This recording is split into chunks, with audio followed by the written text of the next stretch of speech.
নমস্কার দোস্ত, আমার চ্যানেলের তরফ থেকে শুধু দর্শকবৃন্দ এবং শুভেচ্ছা জানিয়ে শুরু করছি আজকের বিশেষ পর্ব।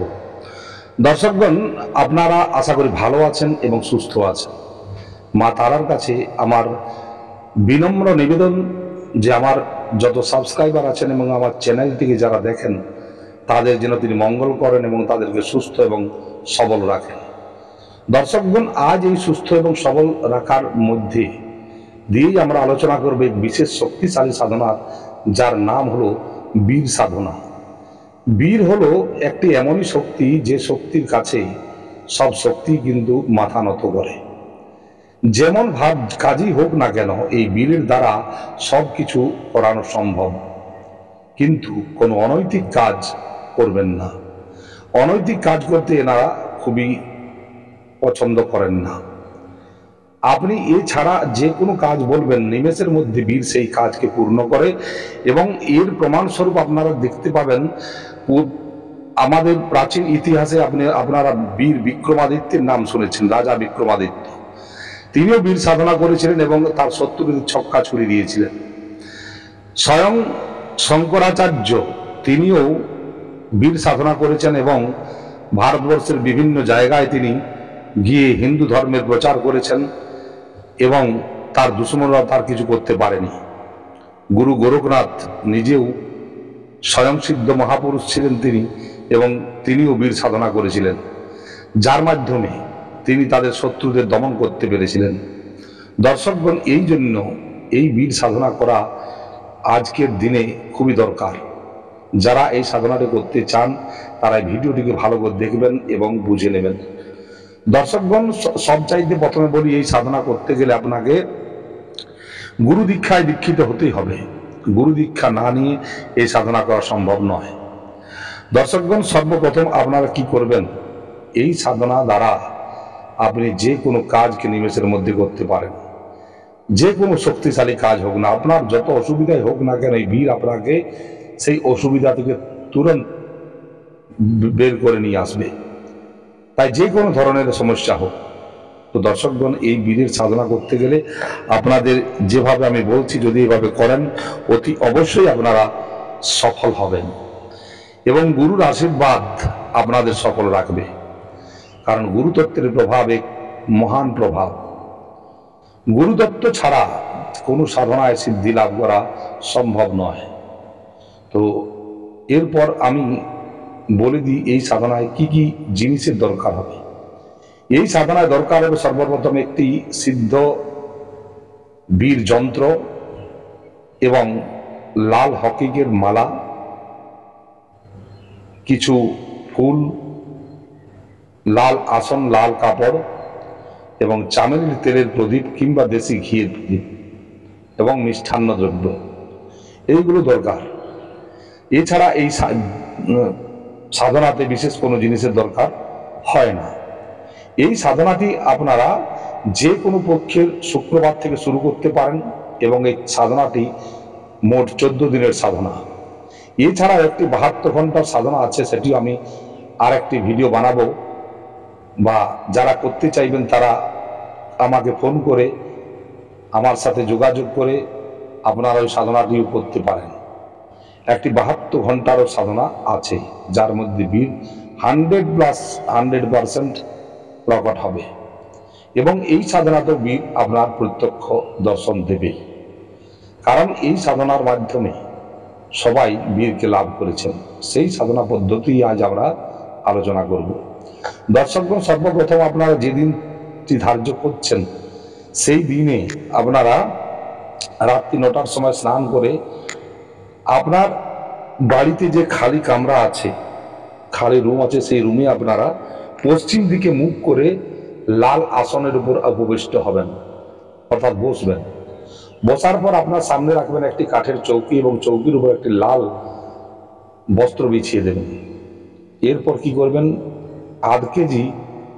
আধা কিলো গমের আটাকে আপনারা ভালো করে টাইট করে ওটা মাখবেন এবং সেটিকে একটি মানুষের মূর্তির আকার দেবেন এবং সিঁদুর দিয়ে সেটিকে লাল করে দেবেন এবং সেই মূর্তিটিকে আপনি বসাবেন ওই যে চৌকি বিছিয়েছেন, লাল কাপড় বিছিয়েছেন, তার উপরে ওই যে পুতলাটি আপনি বানিয়েছেন ওই পুতলার ডান দিকে থাকবে আপনার গুরুর চিত্র এবং গণেশের চিত্র, এবং বাম দিকে থাকবে একটি প্লেটের উপর সামান্য গোলাপ ফুল দিয়ে ওর উপর আপনারা প্রদীপটিকে স্থাপন করবেন, এবং প্রদীপটির যে লো সেটি হবে আপনার দিকে। এইভাবে আপনারা সাজিয়ে নেবেন। একটি ঘটিতে জল রাখবেন এবং আর যেসব দ্রব্যগুলি সেগুলিও সামনে রেখে নেবেন। দর্শকগণ, যে বীর যন্ত্রটি এনেছেন ওই যন্ত্রটি ওই পুতলার সামনে একটি প্লেটের উপর স্থাপন করবেন এবং যে সিদ্ধ মালাটে সেটিও সামনে রাখবেন। এইভাবেই সাধনাটি শুরু করতে হবে। এই সাধনার সর্বপ্রথম আপনারা গণেশের পুজো করবেন। গণেশের পঞ্চোপচার পুজো করে গণেশের এক মালা বীজ মন্ত্র জপ করে নেবেন। এবং একটা কথা বলে দিই, এই সাধনা করার পূর্বে আপনারা সুরক্ষা ঘেরা লাগিয়ে নেবেন, কারণ সুরক্ষা ঘেরার মধ্যে থাকলে আপনার কোনোদিন কোনো ভয়ের কোনো কারণ নেই। এবং যখন সাধনা করবেন হিসাব করবেন যেন ওই রুমের মধ্যে অন্য কেউ না যায়, এটা আপনাকে মেনে চলতে হবে। দর্শকগণ, এরপর আপনারা কি করবেন, ওই পুতলার আপনারা পুজো করবেন।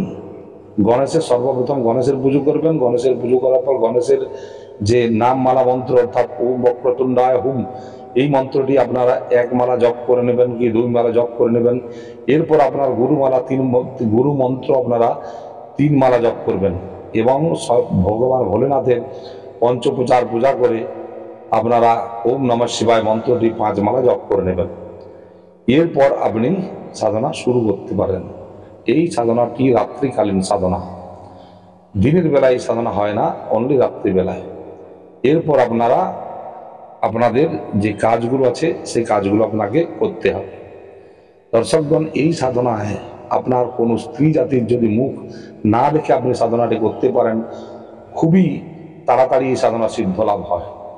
এই সাধনা চলাকালীন যেসব অনুভব পাবেন সেই অনুভবগুলি আপনি কাউকে বলবেন না, কারণ এই অনুভব বলে দিলে আপনার সাধনা খণ্ডিত হবে। যে কোনো পরিস্থিতি উৎপন্ন হোক না কেন আপনি আপনার আসন ছেড়ে বাইরে যাবেন না। যখন মন্ত্র জপ শেষ হয়ে যাবে তারপরেই আপনি ওই সুরক্ষা ঘেরাকে কেটে এরপর আপনি বাইরে যেতে পারেন। এবং যদি আপনারা ওই রুমের মধ্যেই আপনার শোবার বন্দোবস্ত করে নিতে পারেন তাহলে অতি উত্তম হয়। দর্শকগণ, এই সাধনা বিশেষ কোনো আড়ম্বরতা নেই এবং বিলকুল নর্মাল তারিকাতে এই সাধনাটি হবে। এই সাধনার মধ্যে বিশেষ কোনো জিনিসের দরকার হয় না, তাই আশা করি যারা করবেন এই সাধনাটি করতে পারেন। দর্শকগণ, এরপর কি করবেন, এরপর আপনারা বীরের যে মন্ত্র আছে সেই মন্ত্র মালা, সেই মন্ত্রটিকে আপনারা 15 বার বা 15 মালা করে প্রতিদিন জপ করবেন। আপনার বেশি সময় লাগবে না, এই জপটার জন্য 1 ঘন্টা সময় হলেও কাফি। আপনাকে 15 মালা জপ করতে হবে এবং কন্টিনিউ 14 দিন আপনাকে করতে হবে। 14 দিনের পর আপনার মন্ত্র জপ শেষ হবে এবং বীর এর আগেই আপনার কাছে এসে যাবে, কিন্তু সেই দিন তার পূর্ণতা সে লাভ করবে এবং আপনাকে সাহায্য করবে। আপনার যে কোনো কাজে সে সাহায্য করতে খুবই রাজি। তো দর্শকগণ, এইভাবে আপনারা এই সাধনাটি করবেন এবং এই সাধনাতে আপনারা বীরকে যে ভোগ নৈবেদ্য এনেছেন সেই ভোগ নৈবেদ্য নিবেদন করবেন, ফুল টিকা লাগাবেন এবং তাকে তাড়াতাড়ি দর্শন দেওয়ার জন্য আপনারা রিকোয়েস্ট করবেন। দর্শকগণ, এই সাধনা করার সময় যদি আপনার কোনো জিনিসের দরকার হয় তা নিয়ে নিতে পারেন এবং এই জিনিসগুলি একদা অনেক কাজে দেবে। তো আমি যেভাবে বলেছি সেইভাবেই সাধনাটি করে যান। আপনারা দেখবেন আপনাদের যে কোনো কাজ নিমেষের মধ্যে হচ্ছে। আপনারা যদি বীরের প্রত্যক্ষ দর্শন নাও পান তবু বীর অপ্রত্যক্ষ রূপে আপনাকে সাহায্য করবে। আপনি যে কোনো মুহূর্তে, যে কোনো সময়ে, যে কোনো জায়গায় আপনি পৌঁছাতে পারবেন। আপনাকে প্রতিটি জায়গার রাস্তার গাইডেন্স এনারা করেন এবং আশা করি যে যারা এই সাধনা করবেন তারা অতি অবশ্যই দৃঢ় সংকল্প নিয়ে করবেন এবং কোনো রকম কোনো ভয় পাওয়া চলবে না। এই সাধনাতে বিভিন্ন ধরনের অপশক্তি আপনার কাছে আসতে পারে, তা নিয়ে আপনারা চিন্তিত হবেন না। আপনি আপনার সাধনা পুরা করবেন, জপ পুরা করতে হবে। আপনি প্রথম দিন যে সংকল্প নেবেন সেই সংকল্প আপনাকে যেমনভাবে পুরা করতে হবে, তবেই আপনি জীবনে সব কিছু পেতে পারেন। দর্শকগণ, আরেকটা কথা বলে দিই যে এই সাধনা করার পর আপনাকে কোনো ভারী জিনিস উঠিয়ে নিয়ে যাওয়া বা শত্রুদের সাথে ঝামেলা করা ইত্যাদি কোনো কিছু করার দরকার নেই। সেই সব জিনিসগুলোকে একাই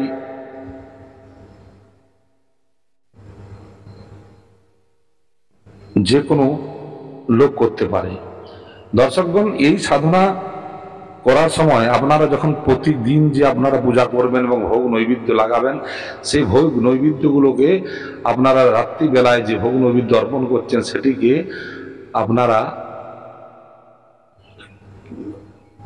কুকুরকে খাইয়ে দেবেন কিংবা কোনো বিরান জায়গাতে ছেড়ে আসবেন। এইভাবে আপনাদের 14 দিন আপনাকে সাধনাটি করতে হবে এবং 14 দিনের শেষে আপনাকে হবন এবং সামান্য পুজো আপনাকে করতে হবে। এইভাবে আপনারা এই সাধনাটি করতে থাকুন।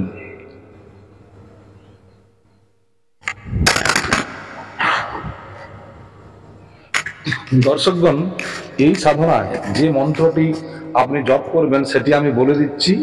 মন্ত্রটি ভালোভাবে শুনবেন। ওম হ্রিম ক্লিম বীরায় প্রত্যক্ষ ভব হ্রিম হলাম ফট। এটি হলো মন্ত্র। মন্ত্রটি আপনি ডেসক্রিপশন বক্সে দিয়ে দেব।